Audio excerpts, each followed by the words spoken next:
solemnly promise and swear to govern the people of the United Kingdom of Great Britain and Northern Ireland, Canada, Australia, New Zealand, the Union of South Africa, Pakistan, and Ceylon, and of your possession, the other territories to any of them belonging or pertaining, according to their respective laws and customs. I solemnly promise so to do. The coronation of Queen Elizabeth II was a triumphant assertion of Britain's power in the world. But it was held in a city that was still ruined from the bombing of 10 years before. Britain had been bankrupted by the war, and many of those clustered around the new Queen knew that it could no longer afford to rule the world. But one man in the crowd was determined that Britain should remain great and powerful, and if the old ways would no longer work, then he would find a new way. He was Colonel David Stirling, a war hero famous for founding the Special Air Service, the SAS.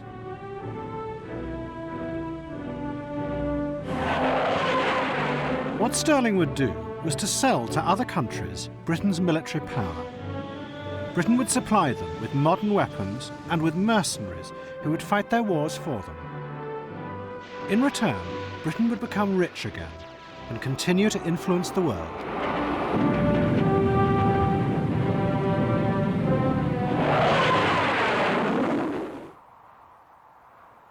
On the 14th of December 1941, a small party of British troops made their way cautiously onto the enemy airfield of Tamit in the western desert.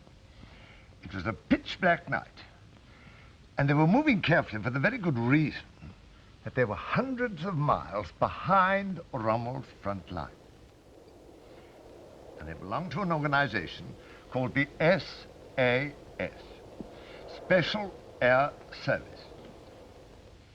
They were really a private army, started, trained, and led by a young subaltern called David Stirling. David Stirling came from a Scottish aristocratic family. With the SAS, he had invented a new revolutionary way of fighting a war. He had shown that with only a few men, he could destroy hundreds of enemy aircraft. To the army commanders, his methods were reckless, but to his supporters, it was a return to a golden age of British heroism. The airfield was packed with aircraft, and they roared onto it with all guns blazing, the real Nelson touch, in fact. Now, the only way that I can bring this alive for you is by a demonstration which I've fixed up on this model for you to see what happened. Most of them had beards. A lot of them wore bandana handkerchiefs. They must have looked very like 18th century pirates.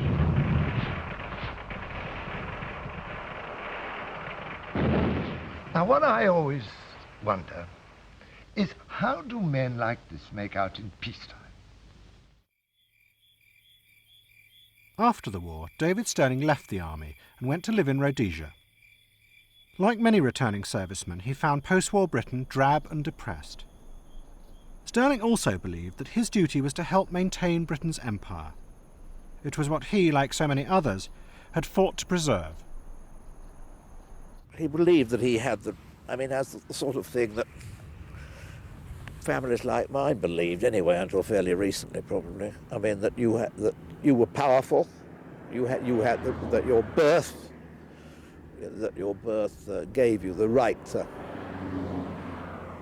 power, but also gave you very great responsibilities for looking after the people who lived on the place or worked on the place.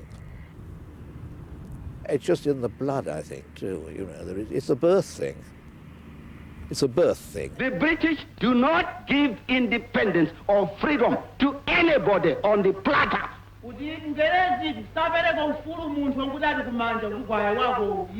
have to fight them for it. You must be prepared to go to prison. To face imprisonment or even death itself. They do not give it to you as a present. In the 1950s, black nationalism spread through Africa. To try and stop it, Sterling set up his own political party called Capricorn Africa. He proposed an alternative form of power sharing where people like himself would civilise the black majority. It attracted wide support among the white middle-class settlers, but it was firmly rejected by politicians in London. There are many people who take what you might call a sort of paternalist view about the African in Africa. They say, and this no doubt is true, that the European, for the time being at least, because of his greater knowledge and know-how and the rest of it, can run things better. And then they jump from that to assume that the European should stay there in control. Now, I've never accepted this analysis. It was about 50 years ago that Asquith said that self-government is better than good government, and I believe this to be true. At the end of the 50s, Sterling returned to London. He was angry and disillusioned with the politicians. He felt they had lost the will to maintain Britain's power abroad. He also had nothing to do. He spent his time in Mayfair at private gambling parties. 4, giving you 3, is drawing a card. The parties were arranged by another young aristocrat, John Aspinall. I first met David Sterling when a friend of mine brought him along to one of my games. David, as a gambler, was very brave, reckless, of course, as you would expect, dangerous, because those sort of gamblers always are. He was quiet, but menacing in a funny sort of way. So with David, you always knew he'd strangled 41 men, and therefore it gave the man an aura. One wondered how many throats he'd slit. In 1962, John Aspinall opened his own gambling club, the Clermont Club in Mayfair. Sterling was one of its members. The Clermont was deliberately designed to recreate a time when Britain had been rich and powerful. I think it's been described as the most beautiful terrace house in London, built between 1742 and 1744 by William Kent, at that time the royal architect, for Prince Freddie of Wales, who would have been King of England if he'd lived, but he died, I think, at the age of 39, for his mistress, the beautiful Isabella Finch Hatton. I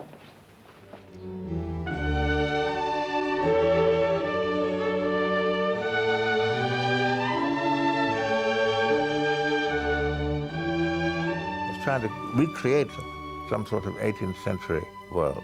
The beauty of the decorations, the color of everything, the abandon, the sheer extravagance of it. And it was an atmosphere and an ambiance where strange plants could grow. The set that Aspinall gathered around him at the Clermont were, like Sterling, disaffected right-wingers, men who felt themselves out of tune with the consensus politics of the post-war world. They included James Goldsmith, a playboy and ferocious gambler who was to become a close friend of Sterling's. The tycoon Tiny Rowland, who Sterling already knew from his time in Africa. Lord Lucan, a descendant of the man who had led the charge of the Light Brigade. And Jim Slater, the takeover tycoon and asset stripper who ran the notorious Slater Walker. What united all these men was a belief in decisive, reckless action. It was this, they believed, that had made Britain great, not moderate post-war governments. Some people actually seek risk, and they put themselves at risk voluntarily. And I think this is a spirit that is to be admired. I think it's the spirit that built the prosperity that everybody in this country is enjoying today. Was created by adventurers, by merchant adventurers, by pirates, if you like Morgan and Drake. Then, an event occurred in the Middle East which gave Sterling the chance to try and reassert Britain's power abroad, but in a new, different way.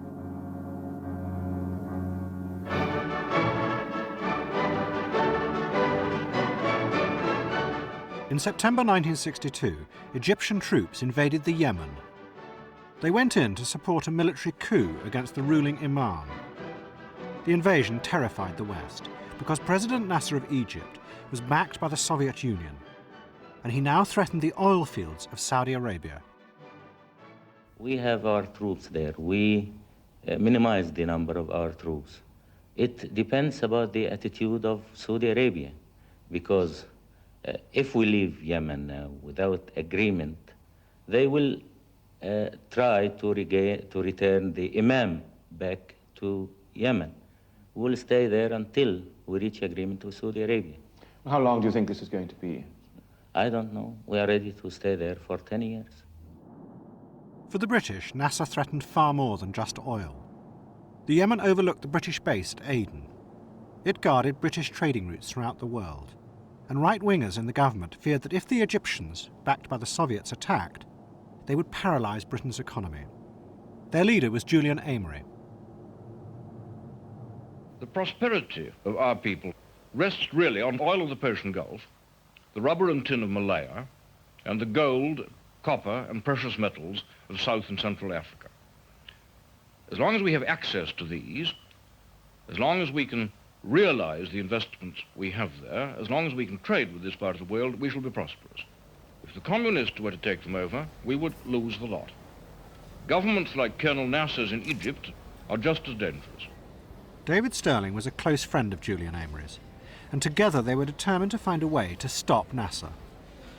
But Nasser had humiliated Britain once before at Suez, and they knew the British government would do nothing officially to stop him. They had neither the will nor the money. Stirling and Amery had dinner with the Foreign Secretary, Alec Douglas Hume, at White's Club in St James's. They proposed a plan. A group of ex-SAS men would mount an operation to fight the Egyptians, but they would do it privately. In this particular time, we're talking about in the 60s, the British governments had lost the will, in some ways, to engage in this sort of operation. There was a great need for stability. There was change taking place all around, revolutions, coups, and we could do something which the British government no longer had the will to do, helping to get rid of a foreign power in the Yemen.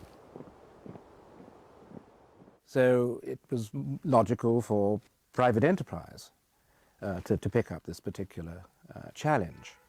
And particularly as we felt it was very important for British national interests. The British government agreed to the idea. Stirling would help to organise a private war in the Yemen, but they wouldn't have to pay for it, and no one would ever know they were involved. But Stirling's team now had to find the money for both men and weapons. In secret, a member of the team flew to Saudi Arabia. Stirling already knew Prince Faisal, the most powerful of the king's sons. Faisal was terrified that Nasser would invade his country next, and agreed to the British idea. The Saudis would pay for the war. Saudis saw David as a sort of their idea of a buccaneering Britain, an unusual who talked to them as if he was almost an Arab. He didn't speak a word, except for sort of localized Arabic. I don't think he knew any sort of pidgin Arabic. But he talked to them as they understood him and respected him. The Saudis' use of Stirling was nothing but an expression of need. They needed his services. They didn't have anybody with his expertise. They didn't have anybody of his stature and ability. That is very, very simple. In his case, I think to say that he was a mercenary is to sell him short. He was a mercenary, and simultaneously he was an extension of British policy. He wasn't doing anything illegal. This government knew about it and approved it. And therefore he was sort of a merger between a mercenary and a Lawrence of Arabia, if you wish. You know, he brought these two things together, the romantic adventurer and the modern-day mercenary came together in the person of Stirling. The Saudis agreed to pay for the British mercenaries and also to smuggle weapons into the Yemen. The man in charge of the weapons would be a young trader, Adnan Khashoggi. Khashoggi found the weapons that Stirling's team needed from Britain and America, hundreds of rifles and machine guns left over from the Second World War. They were not the type of arms they could get from their usual sources. They needed specialist arms of mountain warfare, guerrilla warfare, and things like that. That, of course, signaled the emergence of Khashoggi as an arms dealer. His first arms deal, Adnan Khashoggi, his first arms deal had to do with the war in Yemen. The other problem was to find the men. Stirling set about tracking down his old comrades from the SAS, but who had now left the regiment. He said, you'll be leading a very small party and you will have professional soldiers with you, indicating that I was going to take professional SAS men in with me. But this was not an SAS operation? No. What was it? It was an international operation, supplying the Arab forces, training them, upsetting the Egyptians by mining their roads, ambushing, general nuisance. Mounted by governments who knew about it, but were not intimately connected at all stages. So, if things went wrong? If things went wrong, I'm afraid we would take the rap. In 1964, an intrepid British aristocrat, Lord Kilbracken, made a film record of the British mercenaries' war in the Yemen. He travelled to the remote region where they were leading the royalist troops against the Egyptians. The desert seemed endless. We saw only a barren, rocket-scarred mountainside, no tents, no houses, but up to 800 soldiers inhabit its caves and crannies. This is the Royalists' HQ. Here we met two of the British mercenaries. After morning drill, Bob and Co. would take their ease in the sun outside the cave which housed their radio station and was their safest air raid shelter.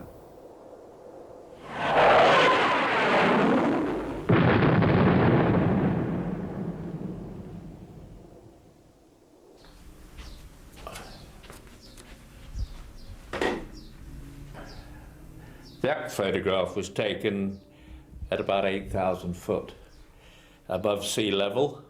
One had to be disguised, otherwise the information would get back and the Egyptians would come and bomb you. Parts for out and out war, mortaring and shooting up of their convoys. The capital was completely cut off from Hodeida, their supply route from the sea. And we kept the Egyptians really tied down, and at one stage were completely running the country. If the tribesmen were properly led, which is always terribly difficult, and properly directed, then we, with a small force, we could achieve a great success against a conscript army who didn't really want to be in the Yemen in the first place.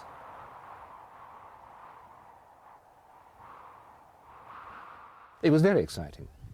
It was very exciting because at one stage one actually thought one was changing the course of history.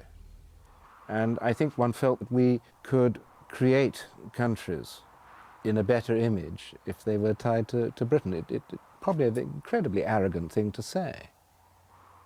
But we just felt that we probably could. What was invented in the Yemen was a new, private form of foreign policy for Britain, paid for by other countries' money. But then, at the very moment when Stirling's team seemed to be on the brink of success, an economic crisis hit Britain, which threatened his whole concept.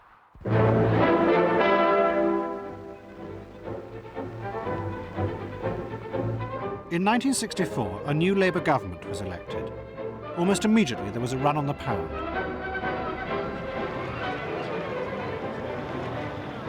Mr. Brown, Yes. have you been discussing the economic situation this morning? We've been discussing the affairs of the nation, yes. Try the Americans. Have you got any money here, John Harvey? Faced with Labour's promises of increased social spending, the markets panicked and began to pull their money out of Britain. Sure. Nothing there at the moment. A lot of the essential economic decisions for a government were taken externally and not inside the country at all. And who were they taken by, those decisions? They were taken by investors abroad deciding where to put their money, by bankers abroad deciding where to put their money, and by youngsters like the ones in this room who are speculating, sending billions of dollars across the exchanges every day in search of short-term profit. Oui, je peux vous donner 5 millions de francs belges. It was a battlefield with the markets. They were pressing for big increases in interest rates, increases in taxation, cuts in spending. And the markets can still do that to any country in the world. The effect of the economic crisis was dramatic. To save the pound, Labour decided on wide-ranging spending cuts. And one of the main targets was defence. Denis Healey had been made Minister of Defence, and in early 1965 he began a series of enormous cutbacks. He closed the overseas bases and brought the troops who had once protected the Empire back home. It was a deliberate end to the idea that Britain was a great power. I would really like to make this point very strongly. I don't think it is worthwhile spending a lot of money to try to change the course of history outside Europe or to protect national economic interests in foreign countries. We can't go on being the policeman for the whole world on our own forever. Healey believed that instead, Britain's defence industries should make money for the country. The Americans were selling weapons throughout the world, and Healey wanted Britain to compete with them and to earn precious foreign currency. He appointed the country's most famous car salesman to advise on how to do this. He was Donald Stokes, head of Leyland Motors. We're no longer a great world power. We're a commercial trading country now, and the sooner we appreciate this, the better. And unless we get the economy right, unless we get industry prosperous, it's no use politicians doing or thinking anything because they've no power left anymore. We've no power of armies or air forces. The only power we've got left is economic power, and we must deploy this for the benefit of us all to the best advantage to get the best return. We could be so prosperous if only we could get some sense into this. But Britain was not very successful at selling weapons, until David Stirling decided to get involved. Stirling was furious with Healey's defence cuts. They had come at the very moment when he had finally won the war in the Yemen. In August 1965, Nasser effectively surrendered. He signed a ceasefire with the new king of Saudi Arabia, King Faisal. Nasser promised to begin withdrawing his troops from the Yemen. We produced a situation where we'd won, where the Egyptians were prepared to pull out completely from the Yemen. They went to see King Faisal in Jeddah and agreed to go. And it was at that time that the new British government announced its intention to leave Arabia. So we'd actually won the game, which was probably a bit why I got so cross. We'd actually won the game. And then it was given away politically because the Labour government was committed to a major defence cut. Stirling believed that Labour had given away the fruits of his victory. By removing troops from the Middle East, they had left Saudi Arabia defenceless. Above all, with no air force. So Stirling approached King Faisal and offered to create an air force for him, privately. But first Stirling had to find the planes. To do this, he went into partnership with a flamboyant British entrepreneur who lived in Jeddah, Geoffrey Edwards. Edwards went everywhere in a white Rolls-Royce. I live by exporting, and in many countries the Rolls-Royce is regarded as the highest possible status symbol of someone's achievements. Everyone seems to want to own a Rolls-Royce, or at least ride in one. In fact, many of my friends often say to me, the only chance I shall ever get to ride in Rolls-Royce is at my funeral in a hearse. But amongst foreigners, it does have a great effect upon them to be met by a Rolls, think, oh, this is something, particularly to a chap you've never met before, and you're talking in terms of millions, which we often are doing in my particular game, or various games, I should say. To be met by a Rolls means to him here's a man of substance. This is a man who has something behind him. We can trust him. He's good for his word. Money's good, etc., etc. Together, Edwards and Stirling came up with an extraordinary scheme. They would persuade the British government to sell the brand new Lightning fighter to the Saudis, along with an entire defence network. And Stirling's team of ex-SAS men would help to run it. Saudi Arabia would be protected, and Britain would maintain its influence in the Middle East. Well, the arms deal was brokered by Geoffrey Edwards and David Stirling, and the package would involve British planes, British training for the pilots, British training and, in the start, maintenance for the aircraft, and ground control, radar, and everything else. We were there prepared to give a training support, and we had already shown, in Yemen and other things, that we had been a capability of doing it. In a private way? In a private way. They wanted aircraft, radar, training, and guided weapons. The Lightning was an extremely sophisticated fighter aircraft, supersonic, the first British supersonic fighter aircraft developed by English Electric, and they wanted this. They wanted the very latest type of fighter aircraft, and they wanted the latest type of radar. And of course there were all sorts of security problems. The attitude of the embassy in Saudi Arabia was very lukewarm. This was gaining influence through trade. The Foreign Office had not been involved in trade. It was thought to be slightly below the salt trade. Diplomacy was tip-top. But Dennis Healey was in favour of the deal. It was a perfect example of what he wanted the Ministry of Defence to achieve. He gave it official government support. But Stirling and Edwards were facing serious opposition from the Americans. The Lockheed Corporation were trying to sell the Saudis their Starfighter instead. They produced slick commercials to show off the plane. They also took the precaution of hiring an agent in Saudi Arabia, Adnan Khashoggi. He told Lockheed that the only way to win the deal was to bribe the Saudi government.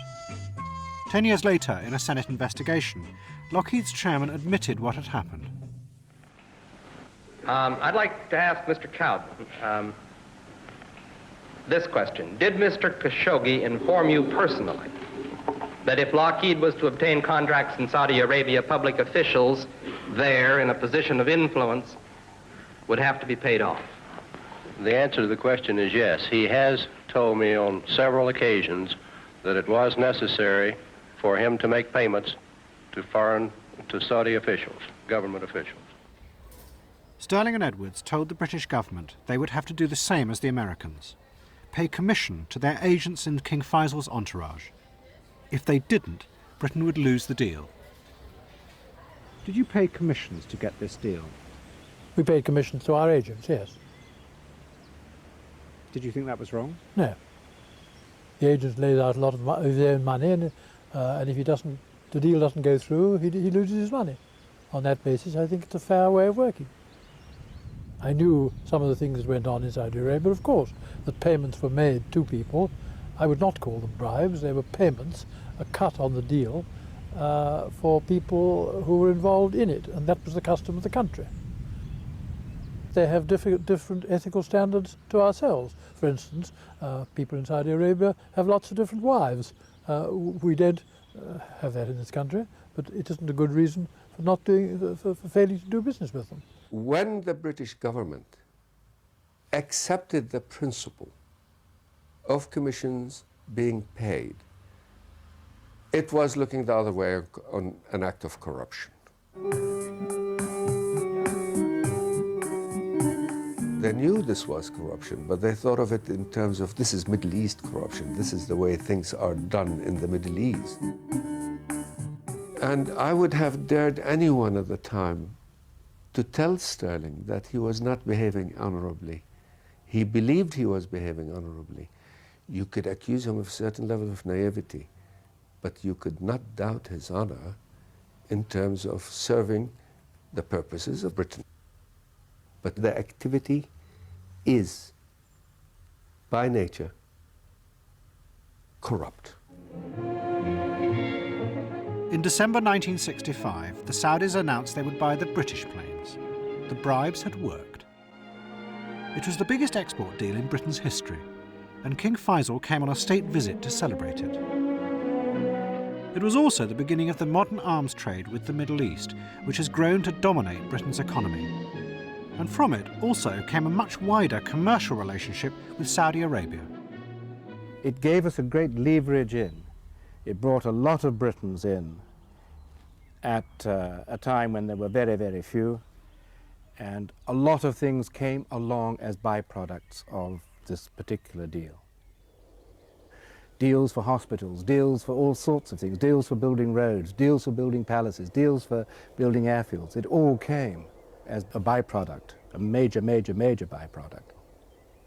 So this £100 million arms sale came to be worth billions in terms of trade for Britain, and also it maintained our influence there to this present day.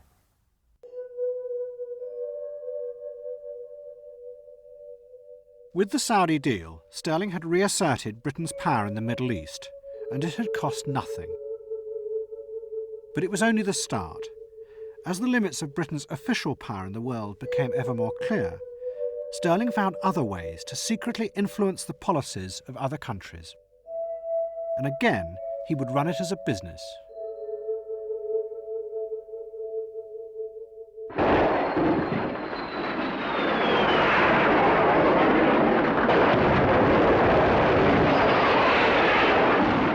By the late 60s, many of Britain's former colonies were being torn apart by civil war. In Nigeria, the federal government were fighting a vicious campaign to stop Biafra from seceding. The British government were secretly supplying the federal side with weapons. Their aim was to protect Britain's oil interests in Nigeria. But the Sunday Telegraph printed an internal government report which exposed this, and there was an outcry. The man who leaked the report was an idealistic young journalist, Jonathan Aitken. If you had known in advance how much trouble it would have caused, would you once again have passed on that report to the Sunday Telegraph?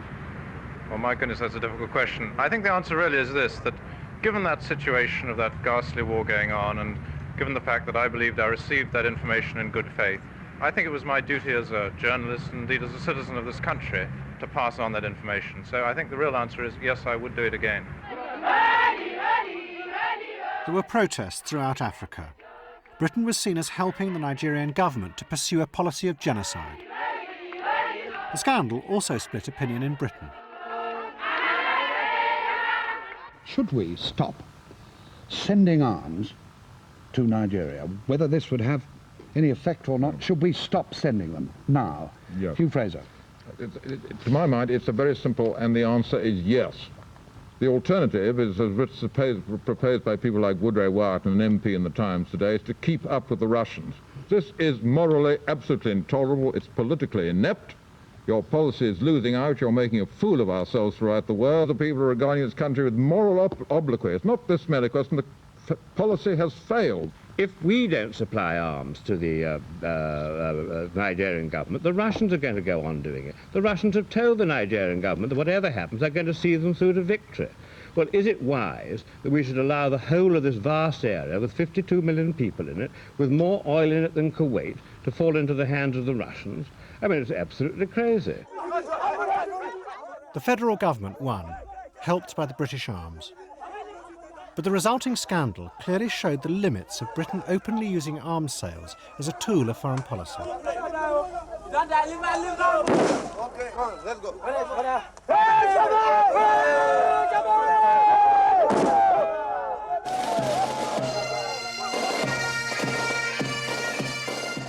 As coups and civil wars spread through the Third World, Sterling was determined to find a subtler way to maintain Britain's influence in the world.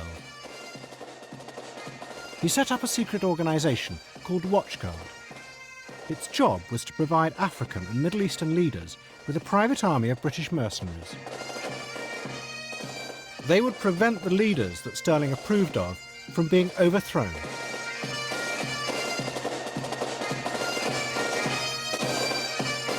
The idea behind Watchguard was to use David's expertise and connections with the SAS to enable these governments in their early years to have a fully trained and expert security,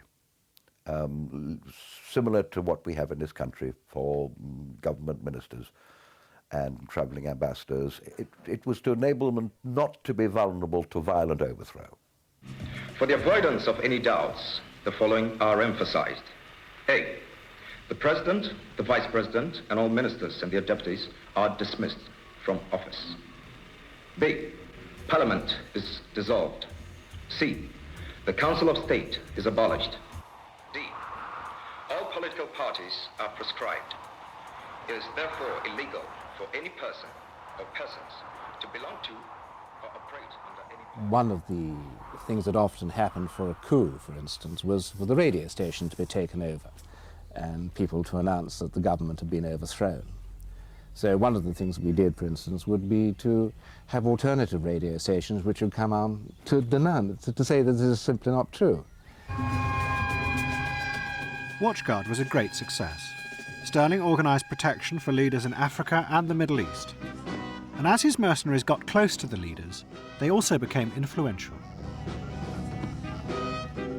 Anybody who was involved in the personal security of any ruler gets very close to that ruler and to his ministers.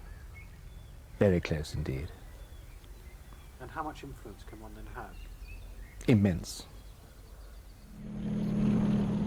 In Oman, many of the Sultan's advisors were ex-SAS men.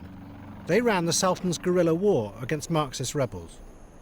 The rebels made a propaganda film attacking the Sultan and his British mercenaries.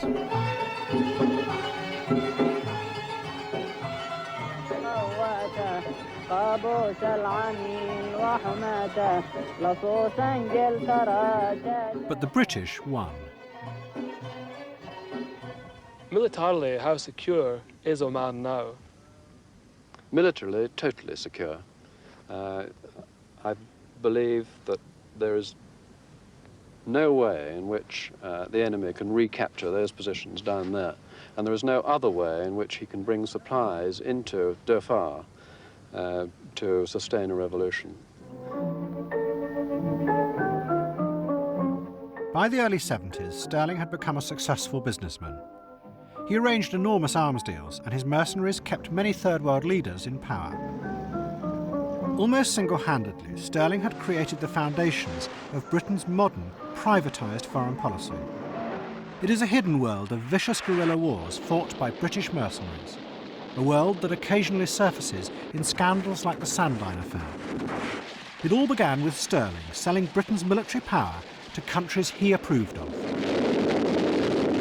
As long as these countries were friendly countries, where there was no conflict between Stirling, the ultimate expression of Britishness, and the policies of that country, he was certainly willing to provide his services in terms of buying arms, in terms of training, in terms of undertaking missions, actually.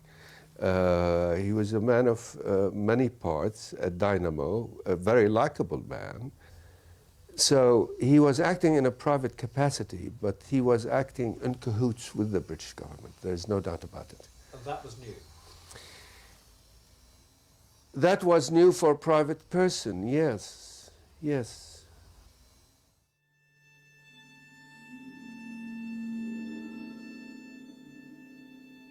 But then, in the early 70s, Stirling had a terrible car crash in the Scottish Highlands.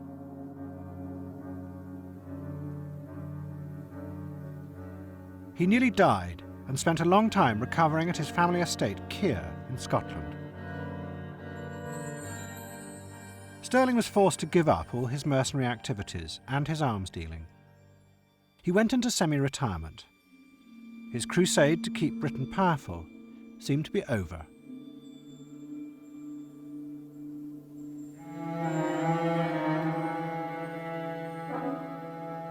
As Prime Minister, I want to speak to you simply and plainly about the grave emergency now facing our country. In the House of Commons this afternoon, I announced more severe restrictions on the use of electricity. We are limiting the use of electricity to 3 days a week. The reason why is quite simple. The problem of the supply of oil and the problem of the rise in the price of oil. Jobs will be in danger and take-home pay will be less. In terms of comfort, we shall have a harder Christmas than we have known since the war. The price of oil had been massively increased as a result of the Arab-Israeli war. The oil-producing states, led by King Faisal of Saudi Arabia, were furious at American support for Israel. Their action had catastrophic effects on the Western economies. Doesn't this new massive increase in the price of oil mean a change in the world balance of power between the developing nations like you, the producers, and us, the developed, industrialized nations? Yes, it will. And what do you think arises from that?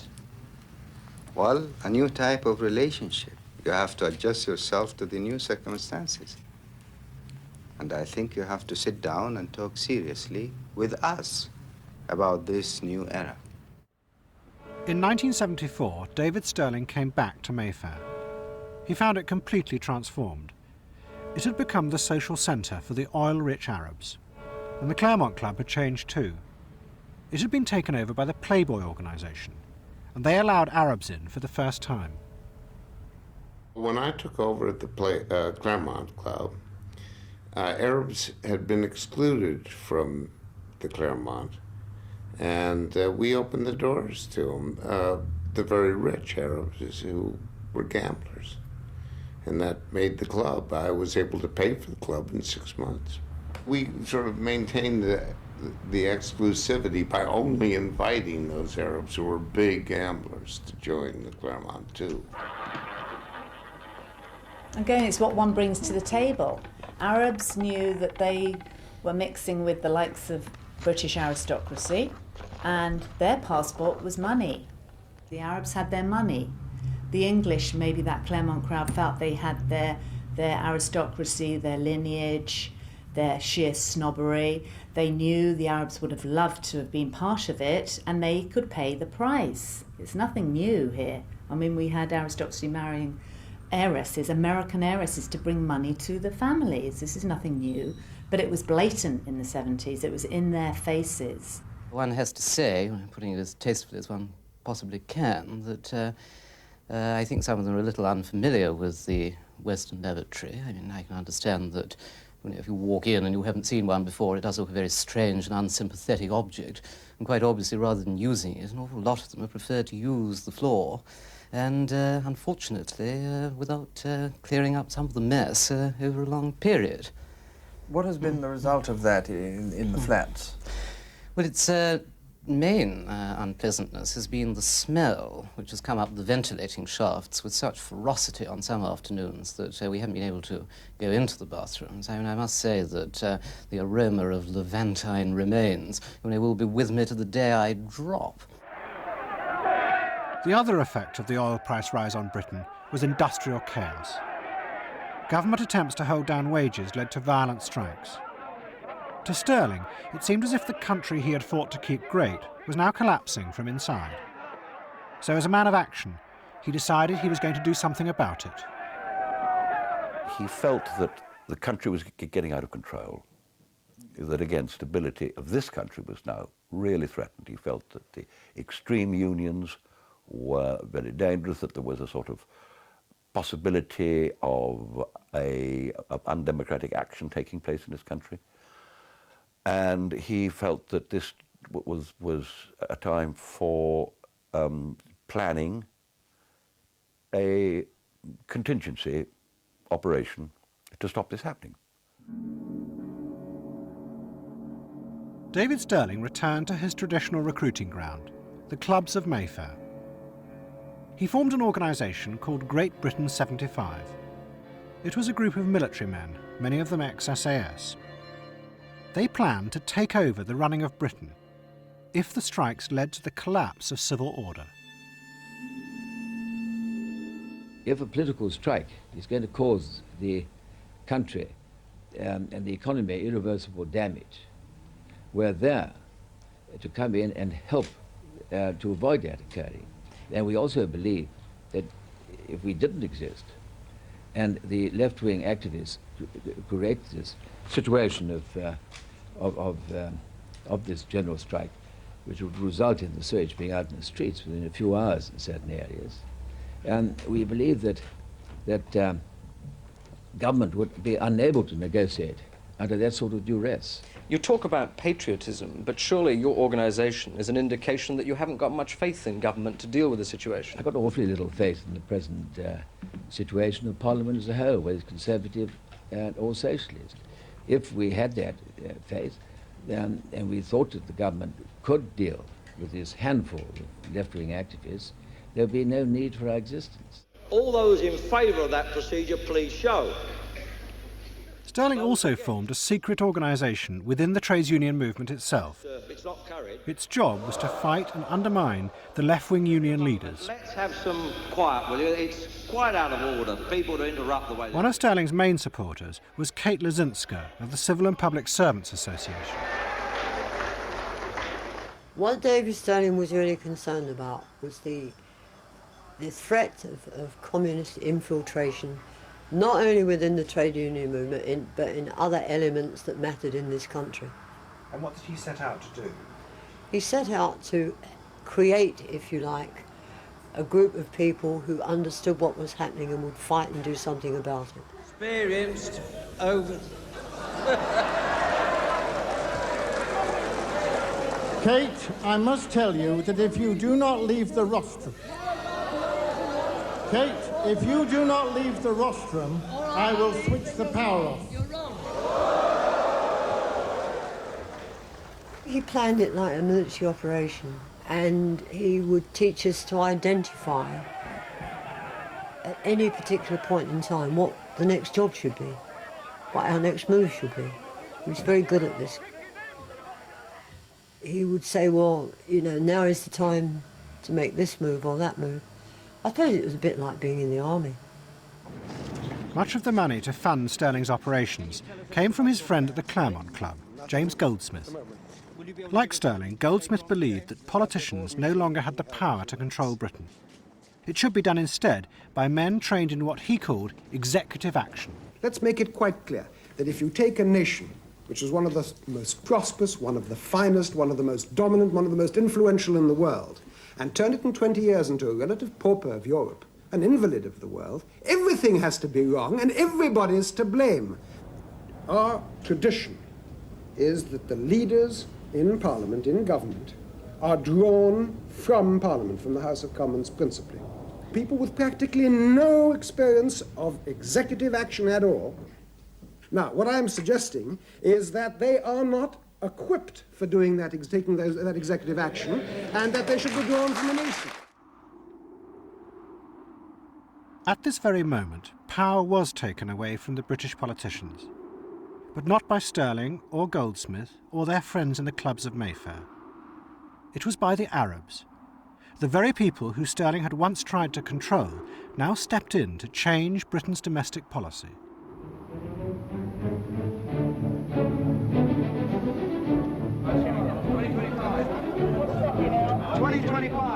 In early 1976, the markets started to panic about Britain's economy.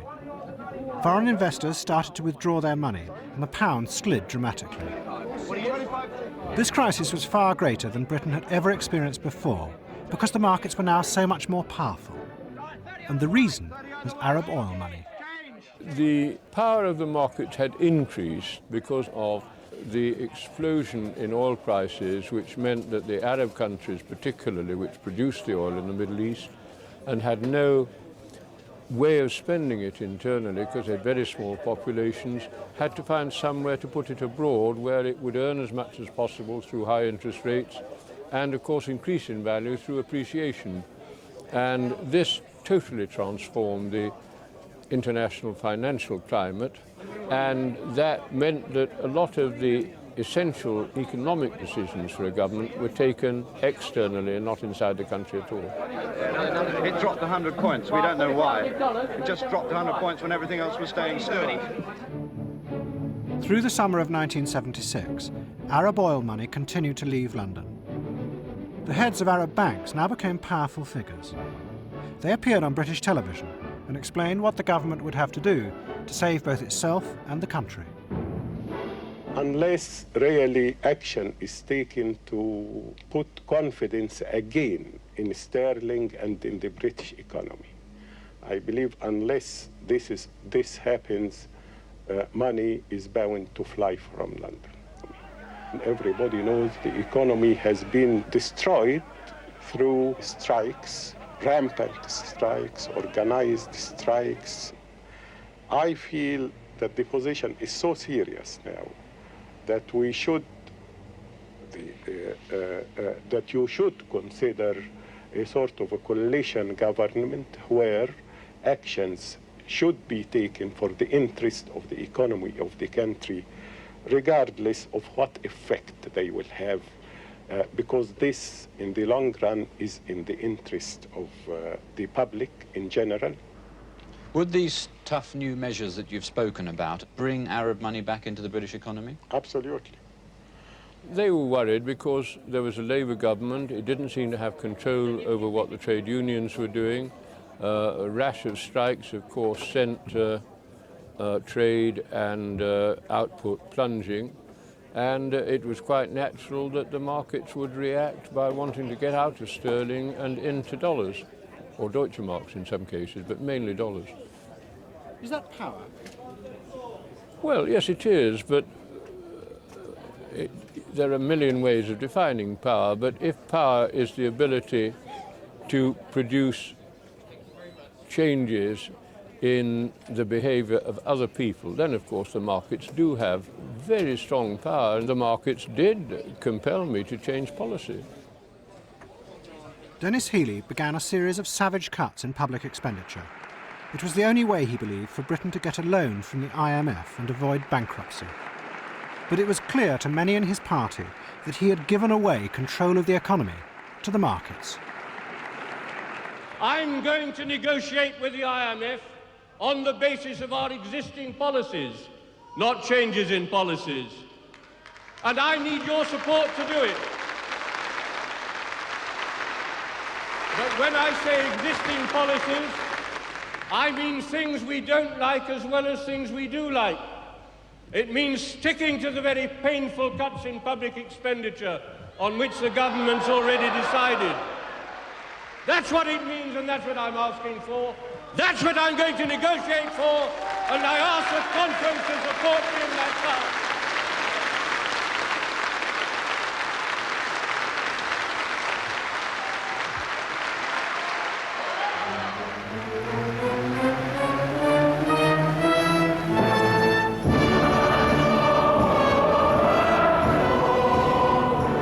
Arab money now flooded back into London, and it became one of the mainstays of the British economy.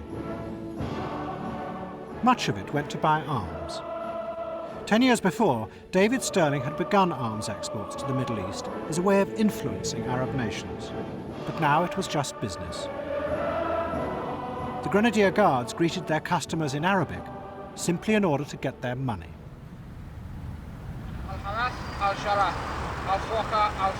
Grenadier Guards.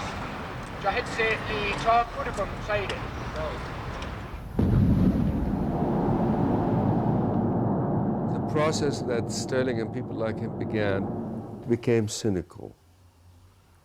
It became, we're going back to see the Saudis because we want part of this big money they're hoarding back. How dare they, amass so much wealth?